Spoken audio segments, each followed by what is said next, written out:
Non, comme c'est jeudi poésie, je me suis dit, tiens, je vais faire un poème.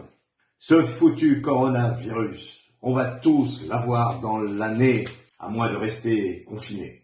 C'est un poison comme l'arsenic. Faux, con, noie, toutes les bactéries à la fois. Il n'existe pas de remède. La France se retrouve dans la même galère que le pays des nems.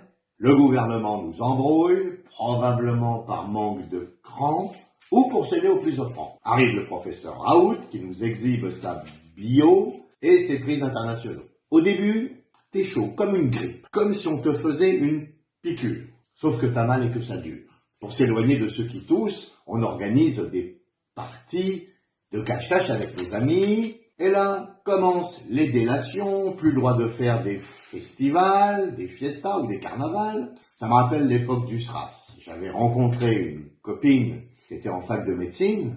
Elle passait sa vie en salle d'op.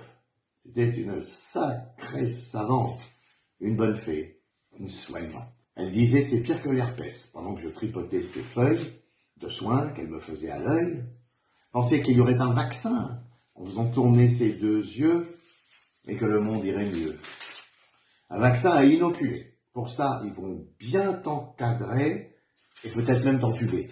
Mais si le virus est vaincu, c'est parce qu'il se bouge le cœur, tous ces gens autour des docteurs. Donc si nous-mêmes nous abdiquons, c'est que nous sommes vraiment des fous. Soyez pas cons, restez chez vous.